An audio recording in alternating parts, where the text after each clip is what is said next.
Hello everyone, मैं Sinha sir, accounts booster का 5th video. और आज हम लोग करेंगे अकाउंटिंग प्रिंसिपल्स के जितने भी कंसेप्ट्स हैं उसके हम लोग क्विक रिवीजन करेंगे।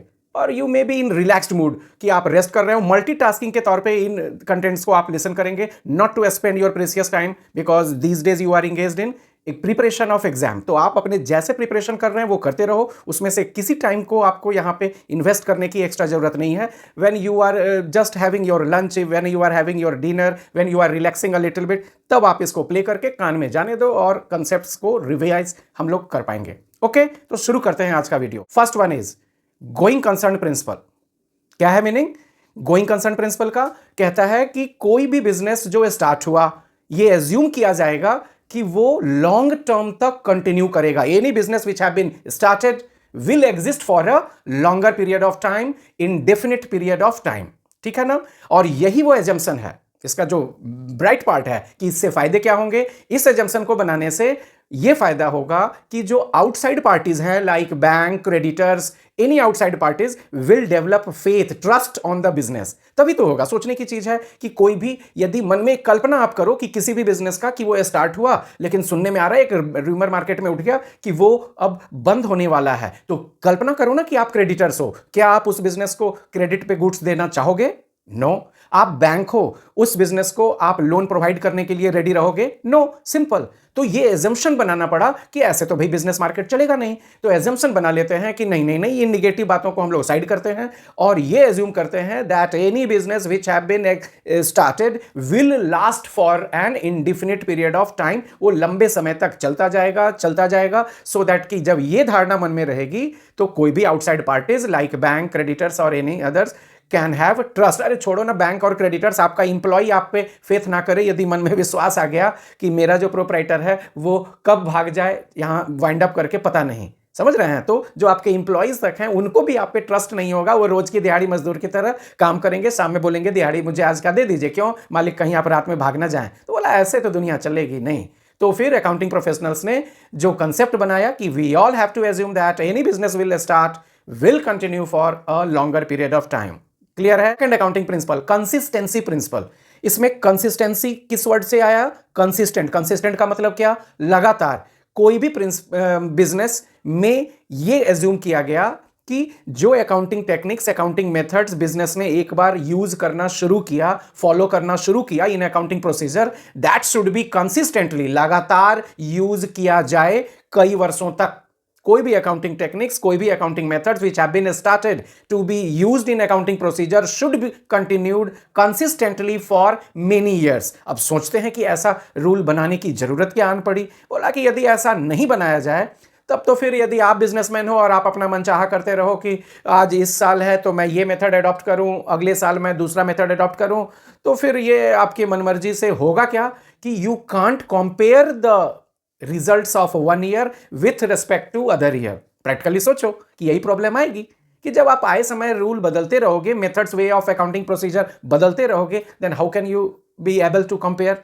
तो बोला नहीं नहीं, चलो हम लोग सारे लोग, जितने लोग अकाउंटिंग प्रोसीजर फॉलो करेंगे, all accounting professionals should assume that accounting methods and techniques which have to be used in the business should be, means as a suggestion दिया गया आपको, should be used consistently for many years. It will help the business in comparative study of the accounting information. Clear? Third one, accrual principle. Next क्या है? तीसरा, accrual principle. Accrual principle revenue और expenses दोनों पे follow होता है, revenue पे भी, एक्सपेंसेस पे भी। So first line that you have to write in answer that accrual principle applies on revenue as well as expenses. कैसे? क्या रूल है, क्या कंसेप्ट्स हैं, वो सुनते हैं। रिवेन्यू उसी दिन बिजनेस में मान लिया जाएगा जिस दिन आपने वो गुड, रिवेन्यू होता क्या है?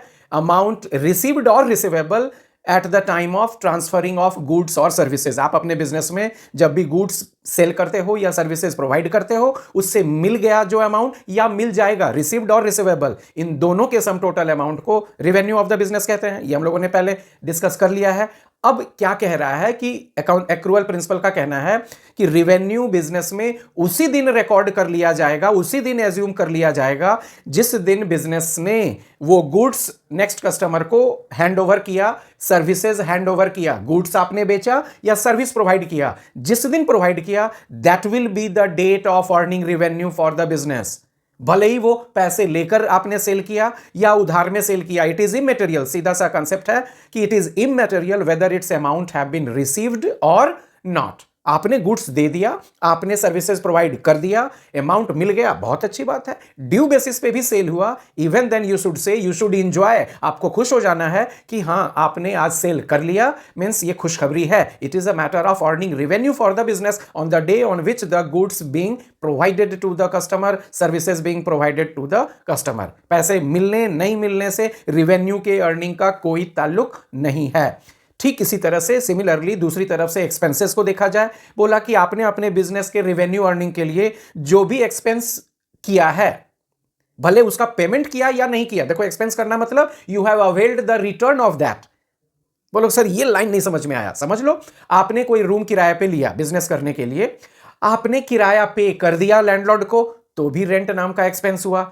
आपने फुल मंथ यूज कर लिया लेकिन अभी तक लैंडलॉर्ड को पे नहीं किया, तो आप क्या कहोगे कि आपका रेंट का एक्सपेंस नहीं हुआ? नो, हुआ। एक्रूअल बेसिस कहता है, एक्रूअल प्रिंसिपल का कहना है कि रेंट का एक्सपेंस तो हुआ ही हुआ, since we have availed the space, we have used the space for our business purpose.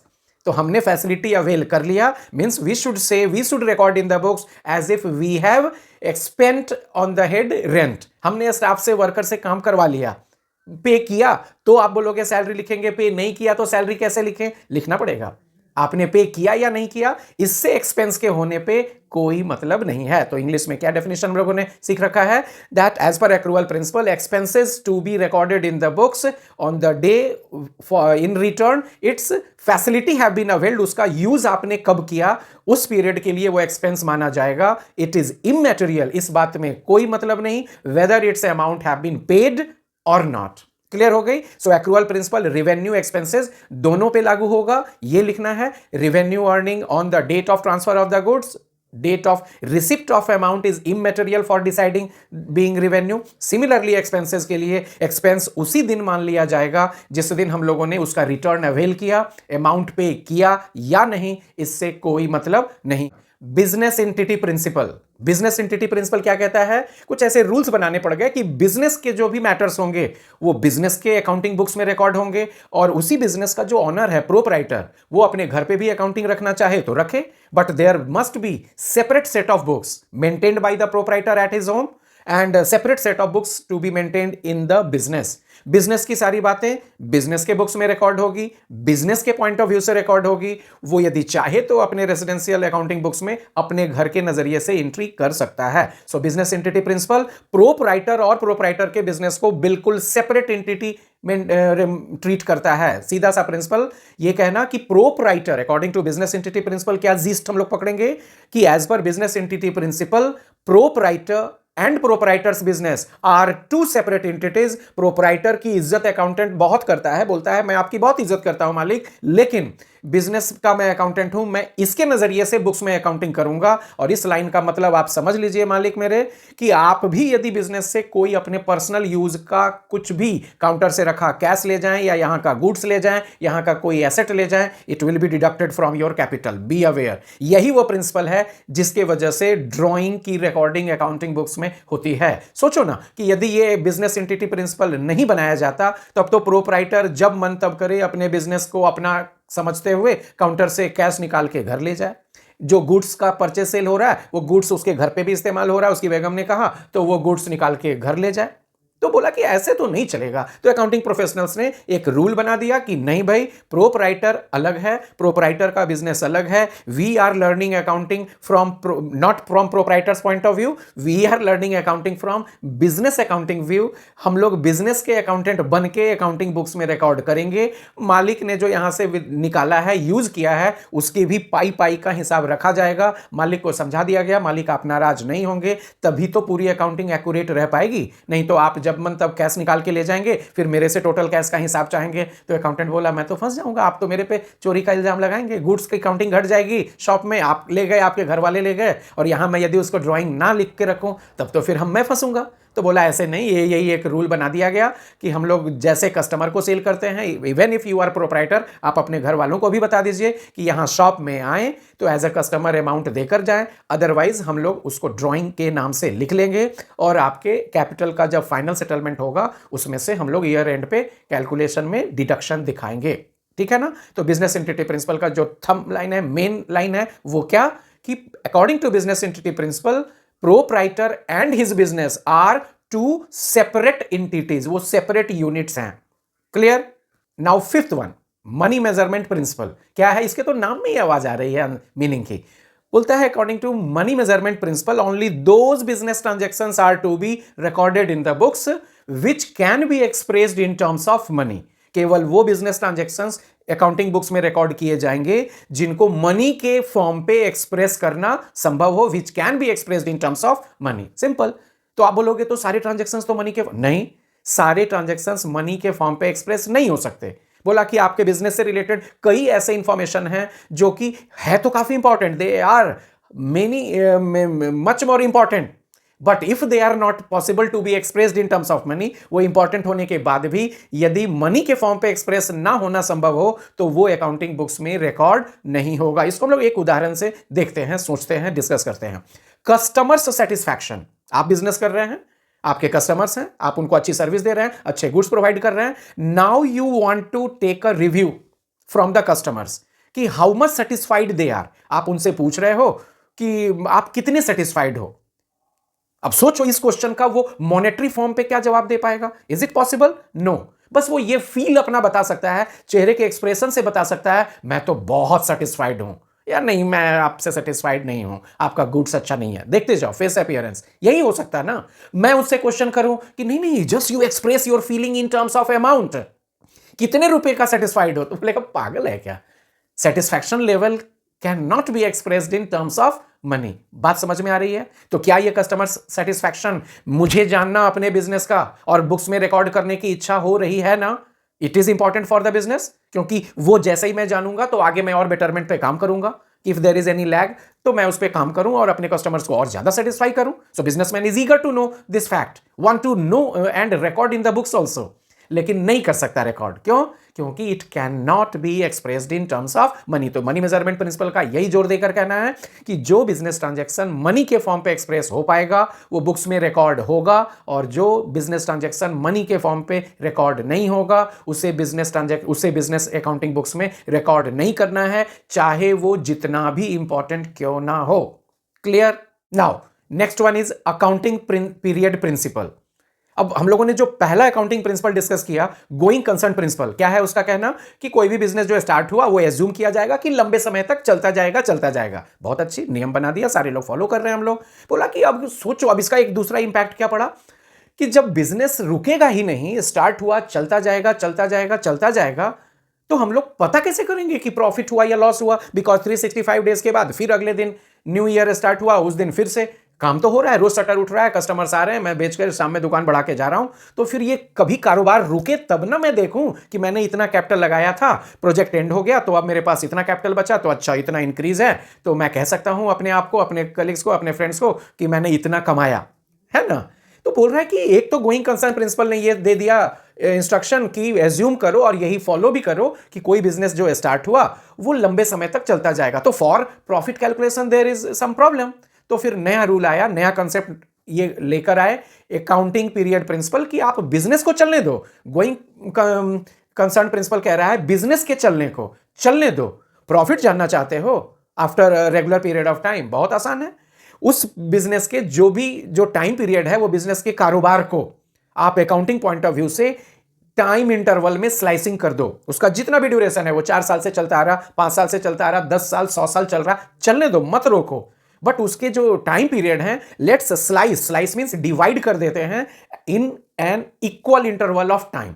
उसके जो टाइम इंटरवल है उसको इक्वल पीसेस में बांट लेते हैं, स्लाइसिंग कर लेते हैं, and this slicing should be done for 12 months 12-12 महीने का जो एक साल होता है उसे अकाउंटिंग ईयर बोलेंगे। और हर अकाउंटिंग ईयर के लिए बिजनेस चलता रहेगा, लेकिन हर अकाउंटिंग ईयर के लिए हम लोग जो अकाउंटिंग बुक्स है उसे उसके डिटेल को स्टॉप करके उसके बेसिस पे प्रॉफिट लॉस का कैलकुलेशन कर लेंगे। फिर कल से सुबह से बिजनेस चल रहा है वो चलता रहे, उसको हम लोग क्यों टच करेंगे। सो अकाउंटिंग पीरियड प्रिंसिपल का ये कहना हुआ कि प्रॉफिट लॉस पता करने के लिए full time period of any business should B divided into equal interval of time period, and each equal interval of time period of 12 months is called accounting period, accounting year. And as per income tax law कहता है कि 12 months आप कभी से कभी तक का नहीं ले सकते, रूल है। इनकम टैक्स लॉ कहता है we all have to follow April to March, जिसे टेक्निकली क्या कहते हैं, फाइनेंशियल ईयर। हम सभी को फाइनेंशियल ईयर फॉलो करना है। देखो जो हम लोग कैलेंडर में देखते हैं जनवरी टू दिसंबर वो भी 12 मंथ्स है, but that is called calendar year. Accounting में रूल है, इनकम टैक्स का रूल बनाया हुआ कि हम लोग कैलेंडर ईयर को यहां accounting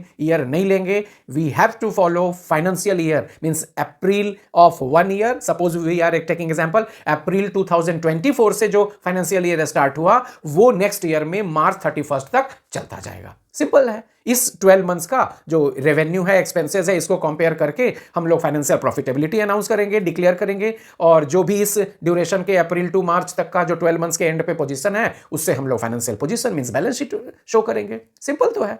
so accounting period principal का यह कहना हो गया कि time interval of a business should B sliced, should be divided in a smaller period of time of 12 months, and on that basis profit loss should be calculated for each accounting period separately. जो पिछले accounting period का था वो उस साल का profit, फिर अगले मंथ का, अगले ईयर का जो आएगा 12 मंथ्स का, उसके रेवेन्यू, उसके एक्सपेंसेस को कंपेयर करेंगे, वो सेकेंड ईयर का प्रॉफिट। लाइकवाइज हर साल का चलता जाएगा। बिजनेस नहीं रोकना है। गोइंग कंसर्न प्रिंसिपल जो कह दिया कि business should keep on going, तो विल कीप ऑन गोइंग। क्यों रोकेंगे हम लोग? प्रॉफिट निकालने के लिए बिजनेस रोकना पड़े, ये तो कोई बात नहीं हुई। तो अकाउंटिंग पीरियड प्रिंसिपल ने ये तोड़ निकाला कि प्रॉफिट लॉस ऐसे निकल जाएगा।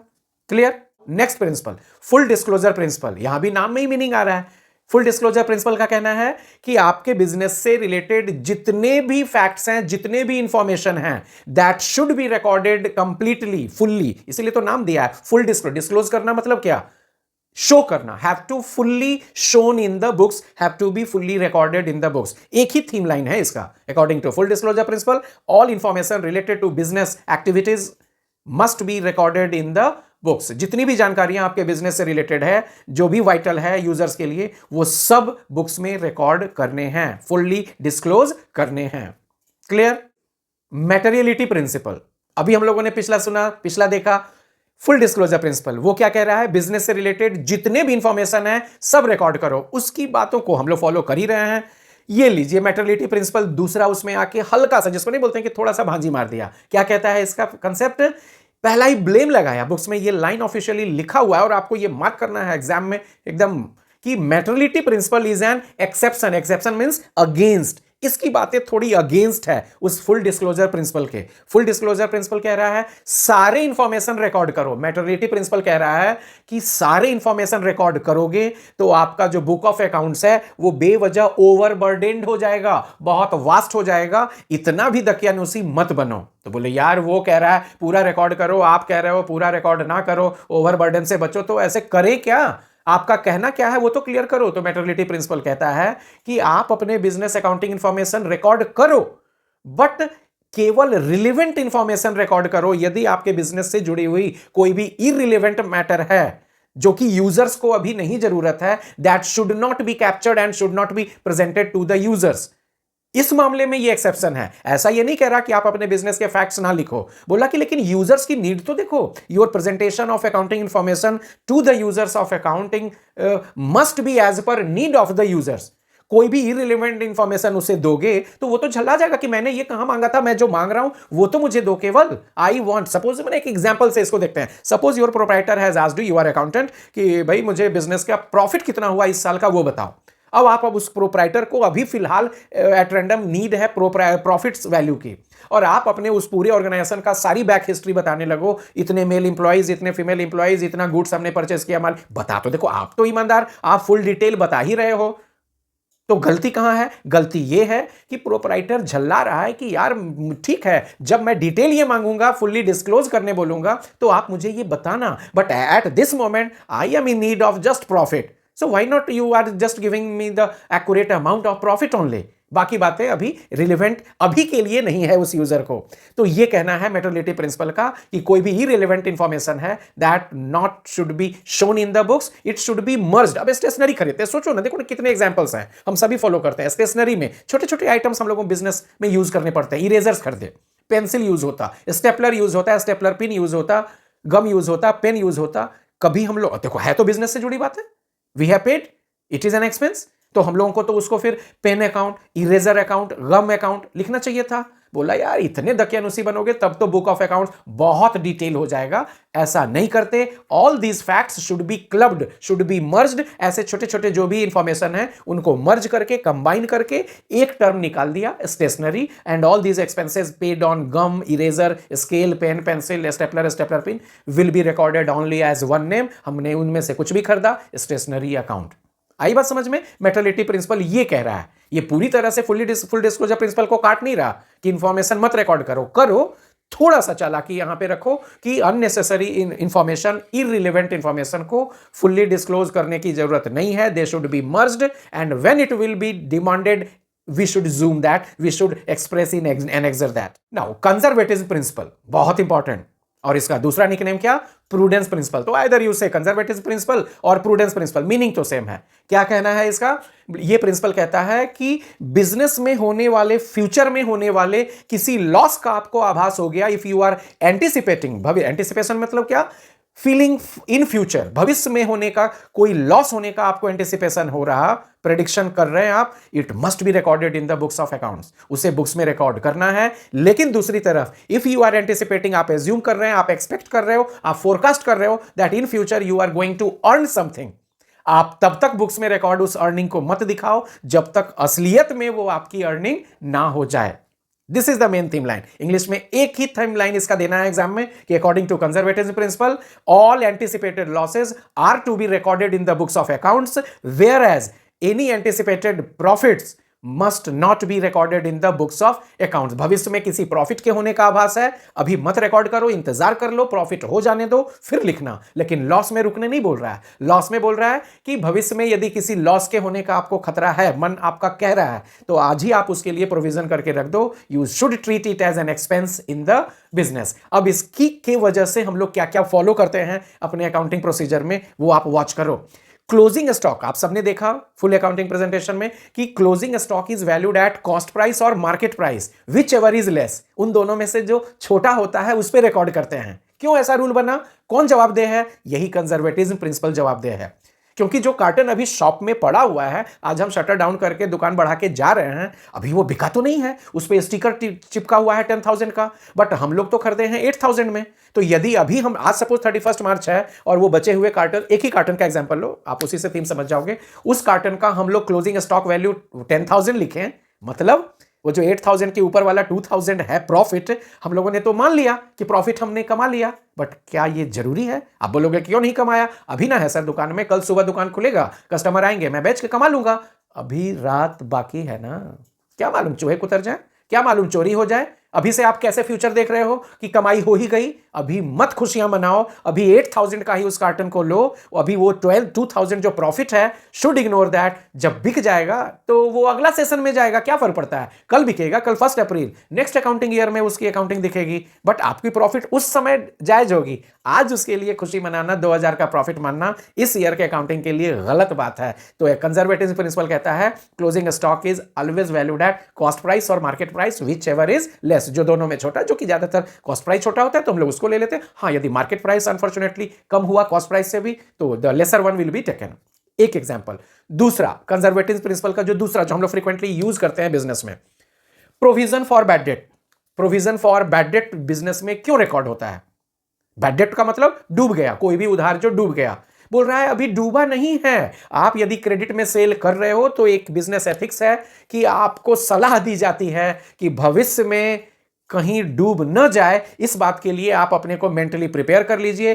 Keep some amount as provision for that future happening loss. कोई वो जो एंटिसिपेटेड लॉस है उसके लिए बेटर होगा कि आप कुछ अमाउंट अभी से मानसिक तौर पे तैयार हो जाइए। मनाइए, मैं ये नहीं कह रहा हूं कि डूब ही जाएगा भविष्य में ना, बट उसके लिए मेंटली प्रिपेयर रहने बोल रहा है कंजर्वेटिज्म प्रिंसिपल। इसीलिए तो नाम पड़ा कि इस प्रिंसिपल का सोच ही कंजर्वेटिज्म है कि केवल ब्राइट पार्ट मत देखो कि प्रॉफिट हो ही जाएगा, डार्क पार्ट भी देखो। रात में नुकसान हो गया तो, चोरी हो गया तो, चूहे उतर गए तो। लेकिन लॉस में बोलता है यदि आप क्रेडिट में सेल कर रहे हो तो मिल जाएगा। हम लोग प्रे करेंगे, करते ही है बिजनेसमैन, कि मेरे सारे डेटर्स ऑनेस्ट हो भगवान और उनसे रिकवरी हो जाए। लेकिन यदि सेल कर रहे हैं तो डूबने का चांस तो है ना, डर है ना, हर बिजनेसमैन को होता है। तो उसी के लिए तो यह प्रिंसिपल सलाह दे रहा है कि यदि आप मेंटली प्रिपेयर रहोगे कि ऐसा नुकसान हो सकता है, तो यदि वो नुकसान नहीं हुआ तो बहुत खुशी होती है, और यदि वो नुकसान हो गया तो आपको उतना कष्ट नहीं होगा, क्योंकि आप अपने आप को पहले समझा चुके हो कि मैं ये मान के चल रहा हूं कि ऑन एवरेज, कुछ भी ऐसा कोई रूल नहीं है कि 5% की 10%, बट सपोज हमने अपना बिजनेस में अपने डेटर्स वैल्यू का 10% provision for bad debt maintain किया। मतलब मैं ये मान के चल रहा हूं कि मेरे जितने डेटर्स हैं 20 लाख के, तो 2 लाख तक डूब भी सकता है। यदि डूब गया तो अपने आप को लगेगा चल इतना तो मैंने सोच के ही रखा था, डूब गया तो क्या हुआ, ठीक है। और यदि नहीं डूबा तो गजब की खुशी। तो इसी कंजर्वेटिव प्रिंसिपल का कहना है कि provision for bad debt maintain करो, सो दैट कि in future if you will face this type of loss of bad debt तो आपको ज्यादा कष्ट नहीं होगा, ज्यादा दर्द नहीं होगा, ठीक है ना। तो ये काफी इंपॉर्टेंट है एग्जाम के लिए। कंजर्वेटिव प्रिंसिपल या प्रूडेंस प्रिंसिपल जो इसका निकनेम है, इन दोनों के नाम से आने की प्रोबेबिलिटी बहुत ज्यादा रहती है, ये आप भी जान रहे हो। तो इसको बड़े अच्छे से क्लियर करके इसके आपको नोट्स बना लेने हैं। Now next one is dual aspect principle. Dual का मतलब ही होता है ड्यू, दो, DUO, ड्यू। डुओ का मतलब टू। क्या कहना है इस प्रिंसिपल का कि all business transactions are having two aspects. हर बिजनेस ट्रांजैक्शन के दो एस्पेक्ट होते हैं। एक अकाउंट डेबिट होगा, दूसरा अकाउंट श्योर क्रेडिट होगा by the similar amount. According to dual aspect principle, for each and every business transaction there must be two aspects, one is debit another one is credit. जो double entry system का कहना है वो यहां follow करने के लिए यह प्रिंसिपल जोर दे रहा है कि हर बिजनेस ट्रांजैक्शन को बुक्स में दोनों एस्पेक्ट्स रिकॉर्ड करने हैं, डेबिट भी और क्रेडिट भी, और दोनों का अमाउंट भी सेम रहना है। और इसी प्रिंसिपल का ही देन है जिसके वजह से अकाउंटिंग प्रिंसिपल में हम लोग चैप्टर में हम लोग फॉलो करते हैं कि एसेट्स, किसी भी बिजनेस का एसेट्स हमेशा इक्वल अमाउंट होगा किसके, सम total of liability plus capital. ये जो अकाउंटिंग इक्वेशन है ना, A = L + C, कहां से आया? This dual aspect principle is the origin of that accounting equation.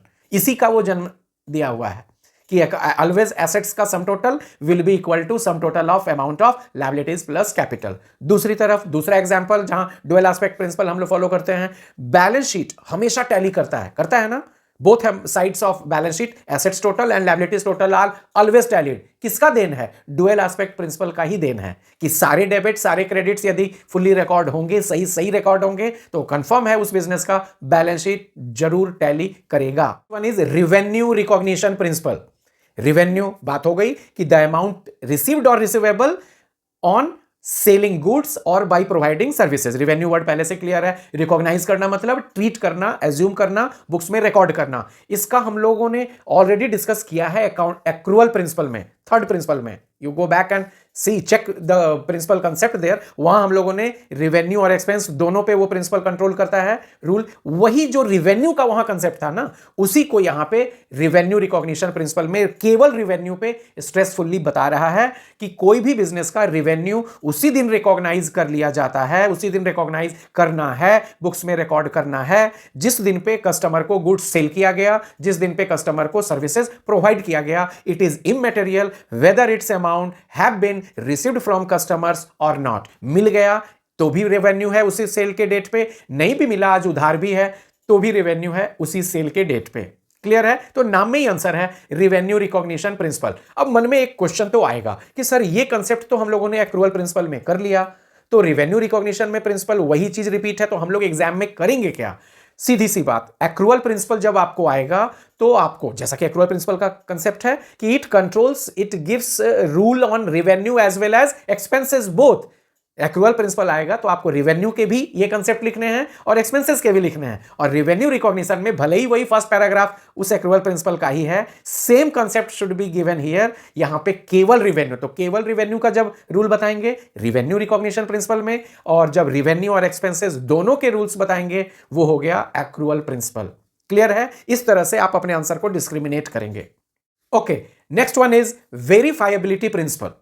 Verifiability principle का एक और निकनेम भी है, ऑब्जेक्टिविटी प्रिंसिपल। एग्जाम में हो सकता है वेरीफाइबिलिटी प्रिंसिपल आ जाए, हो सकता है ऑब्जेक्टिविटी प्रिंसिपल आ जाए। दोनों आपको याद, भाई जी जिस भी प्रिंसिपल के निकनेम है वो आपको एकदम याद होने चाहिए। मीनिंग दोनों में, जो आंसर राइटिंग होगा वो दोनों में सेम। वेरीफाइबिलिटी प्रिंसिपल क्या कहता है कि all accounting information that have been recorded in the books of accounts must be verifiable. Verifiable मतलब वो जांच करने के लायक हो, जांच करने के काबिल हो, आप ये साबित कर सकें किसी भी यूजर्स को कि आपने जो बुक्स में रिकॉर्ड किया है that can be cross check from any angle. जो चाहे आके चेक कर ले, वो फुल ट्रूथफुलनेस शो करता है। मैंने कोई बगलिंग नहीं किया, मैंने कोई उसमें मैनिपुलेशन नहीं किया, it have been well recorded with full honesty. Verifiability इस बात पे जोर दे रहा है कि आपका अकाउंटिंग इंफॉर्मेशन पूरी तरह से वेरीफाइबल होना चाहिए। ये तो हो गया प्रिंसिपल की बात है। अब रहा दूसरी बात कि कैसे हम लोग कह सकेंगे कि वेरीफाइबल है। कोई भी जहां से चाहे तो बोलता है कि ये सीधा सा कह रहा है कि अकाउंटेंट प्रोप्राइटर, जो कह लो, अकाउंटेंट और प्रोप्राइटर बोथ कह लो, they must be unbiased, totally unbiased होने चाहिए अकाउंटिंग रिकॉर्डिंग्स में। वो कुछ भी मैनिपुलेट ना करें, कुछ भी बायस्ड डिसीजन उसमें रिकॉर्ड ना करें। जो रियलिटी है, जो एक्सपेंस हुआ, जो रेवेन्यू अर्निंग हुई, that should be correctly recorded in the books. ये बायसनेस को रोकने के लिए ये प्रिंसिपल बना है कि अदरवाइज तो मैनिपुलेशन धड़ल्ले से होगी। ठीक है ना। तो वेरीफाई प्रिंसिपल सीधा सा कह रहा है कि अकाउंटेंट और proprietor must be unbiased in presenting accounting information in the books so that all accounting information can be easily verifiable. If any user can cross check, government can cross check, income tax department can cross check and make a query, they can. We are having all supporting documents, means this principle is suggesting us to maintain all source documents. हम लोगों ने chapter पढ़ा ना, source documents and vouchers। इसी verifiability purpose के लिए हम लोगों को अपने अकाउंटिंग इंफॉर्मेशन के बैकअप्स, सोर्स डॉक्यूमेंट्स तैयार रखने पड़ते हैं सो दैट कि भाई सोचो ना, कॉमन सेंस की बात है कि हम लोगों ने जो परचेज रिकॉर्ड किया, हम लोगों ने जो सेल्स का डाटा रिकॉर्ड किया, हम लोगों ने जो एक्सपेंसेस शो किया, वो कैसे कोई माने, इनकम टैक्स क्यों माने कि ये रियल है। हो सकता है आपने 11 लाख खर्च किया है रियलिटी में और आपने यहां पे 21 लाख एक्सपेंस दिखाया है। कोई भी चाहेगा खर्च ज्यादा दिखाओ ताकि प्रॉफिट कम बने, प्रॉफिट कम बनेगा तो इनकम टैक्स कम देना पड़ेगा। तो बोला कि ऐसे नहीं होगा भाई, आपको सारी बातों का सोर्स डॉक्यूमेंट तैयार रखना पड़ेगा। जब भी आपको सर्वे आएगा इनकम टैक्स का, you have to prove that all information are having backups. मैंने सेल्स दिखाया कि 40 करोड़ हुआ है मेरे बिजनेस का, तो हाउ कैन आई प्रूव, मेरे पास प्रूफ है, मैंने सेल किया है, मेरे पास वो जो कस्टमर को मैंने इनवॉइस दिया उसकी एक एक कॉपी अपने पास भी है, duplicate copy has been preserved by us. मैंने परचेज किया तो बिजनेस में सारे रिकॉर्ड रखने पड़ते हैं। परचेज किया तो भाई या तो कैश बेसिस पे किया होगा अपने गुड्स, तो कैश मेमो है, must be filed. If you have purchased on due basis, credit basis, तो इनवॉइस मिला होगा, it must be punched, it must be preserved. क्यों? एक रिकॉर्ड मेंटेन हो गया, कभी भी कोई उंगली ना उठा सके कि आपने बिजनेस में अपने मन मुताबिक कुछ से कुछ लिख दिया है। प्रूफ कहां है ना। वेरीफाइबिलिटी प्रिंसिपल जब फॉलो करेंगे तो हर अकाउंटिंग प्रिंसिपल के हम लोग सोर्स डॉक्यूमेंट जैसे कैश मेमो, जो भी हो गया, इनवॉइस हो गया, रिसिप्ट्स हो गया, सब मेंटेन करेंगे, सबकी एक एक फाइलिंग रखेंगे। जो चाहे जब चाहे चेक करे, I can prove the truthfulness of accounting information recorded in the books of accounts. Clear है। तो वेरीफाइबिलिटी प्रिंसिपल फॉलो करेंगे तो आपका बायसनेस होने पे रोक लगना है और आपको अकाउंटेंट को, प्रोप्राइटर को अनबायस्ड होकर के जो ट्रूथ है वो एक्सप्रेस करना है। Now next one is matching principal. Match करना मतलब होता है मिलाना, जो शाब्दिक अर्थ है आम जिंदगी में। मैच करना मतलब मिलाना, लेकिन मैच करना मतलब केवल मिलाना ही नहीं होता है। कोई भी मैचेस होते हैं, अभी इंडिया इंग्लैंड के सीरीज चल रहे हैं तो फिर वो क्या मिला रहे हैं दोनों टीम को, ऐसा तो नहीं है। मैच करना मतलब just to compete with each other also to get some result, that's the another meaning of matching also। तो यहां के मैचिंग प्रिंसिपल में उस मिलाने से संदर्भ नहीं है, उस एक दूसरे से कंपीट करने से। तो who are the two teams here और किस पर्पस के लिए इनको मैच कराया जा रहा है, वो ये अकाउंट मैचिंग प्रिंसिपल कहता है कि as per matching principle for calculation of profitability of a business, financial profitability चाहते हो, मतलब प्रॉफिट या लॉस क्या हुआ, कितना हुआ, ये जानना चाहते हो, तो उस अकाउंटिंग पीरियड के रिवेन्यू और उस अकाउंटिंग पीरियड में हुए खर्च, इनको कंपीट कराओ, इनको मैच कराओ, इनको कंपेयर कराओ। जितना रिवेन्यू उन एक्सपेंसेस से ज्यादा होगा, the amount revenue is more comparatively than expenses is the amount of profit. और इसी मैचिंग प्रिंसिपल की वजह से प्रॉफिट का वो फॉर्मूला बन के मिला हम लोगों को कि profit equal to revenue minus expenses. यही तो थी मैं मैचिंग प्रिंसिपल का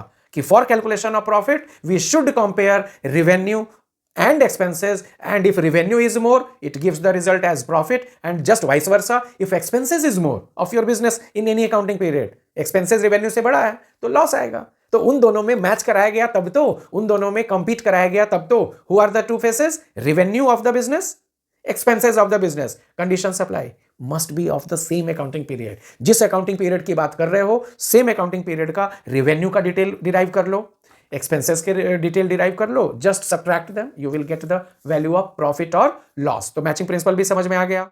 हिस्टोरिकल कॉस्ट प्रिंसिपल, क्या कहना है हिस्टोरिकल कॉस्ट प्रिंसिपल का? कि किसी भी एसेट को अकाउंटिंग बुक्स में जो बैलेंस शीट में शो करते हैं तो उसे उसके एक्विजिशन कॉस्ट पे रिकॉर्ड करना है। That will be the basis of presenting the detail of assets in balance sheet and the depreciation thereon। उस एसेट पे जितना भी depreciation उस accounting period में चार्ज किया जाएगा that have to be deducted and the rest amount is to be shown for each and every asset। ठीक है, हिस्टोरिकल कॉस्ट प्रिंसिपल का सीधा सा concept, that all assets are to be recorded in the balance sheet at its purchase cost, you may say acquisition cost, and the depreciation thereon must be deducted from its value. और यही प्रक्रिया हर साल चलती जाएगी। अब यहां पे रुक के सोचने की बात यह है कि sir purchase cost easy word, acquisition cost भी चलिए आपने समझा दिया कि एसेट्स परचेस कॉस्ट पे रिकॉर्ड होगा, हर साल का डेप्रिसिएशन उसमें से डिडक्ट होगा और आउटर कॉलम में शो होगा, ये हम लोग करते भी आ रहे हैं। लेकिन सर क्वेश्चन एक बनता है कि सर इसको एक्विजिशन कॉस्ट प्रिंसिपल बोल देता, परचेस कॉस्ट प्रिंसिपल बोल देता, ये हिस्टोरिकल कॉस्ट प्रिंसिपल क्यों नाम दिया? ये हिस्ट्री में इसमें जैसी क्या बात आ गई? बोला है, आप ठहर के सोचो तो हिस्ट्री से है यहां लिंक। हिस्ट्री मतलब क्या? Past. Any matter which is of any your past is a matter of history। हम लोग जो अभी 5 मिनट पहले जो कर रहे थे वो हम लोग के लाइफ का हिस्ट्री हो गया। कोई जरूरी नहीं हिस्ट्री का मतलब आज से 500 साल पहले की ही बातें हो। हिस्ट्री का मतलब जो बीत गया, जो पास्ट है, दैट इज हिस्ट्री। अब आप सोचो तो वो जो परचेस कॉस्ट है आपके मशीन का, वो आपके फर्नीचर का, वो आपके बिल्डिंग का, क्या वो पास्ट में ही आपने खरीदा था ना? तो हाँ, तो since the purchase of asset relates to the past, that's why purchase cost is also named as historical cost of the asset. ये बच्चों को डाउट आता है कि सर नाम ऐसा क्यों पड़ा? नाम इसलिए पड़ा because purchase cost of any asset is a matter of past and past means history. That's why purchase cost is here given another name in as historical cost. तो हिस्टोरिकल कॉस्ट प्रिंसिपल कुछ अलग नहीं, havoc नहीं समझना है। Simply जो purchase cost है उसको base of accounting of asset in balance sheet base बना रहा है, और जो भी डेप्रिसिएशन है उस ईयर का उस एसेट में से सब्ट्रैक्ट करेंगे और आउटर कॉलम में शो करेंगे। तो अब मैं ये उम्मीद करता हूं कि सारे प्रिंसिपल, देखो भाई जितने भी प्रिंसिपल सबके आपने नोट्स बनाने होंगे ये भी तय है, बट मैंने इसका एक क्विक रिव्यू करा दिया। आप इसको अच्छे से क्लियर कर लो, जो भी डाउट्स है मैं उम्मीद करता हूं कि अब आपके सारे डाउट्स क्लियर हो गए हों।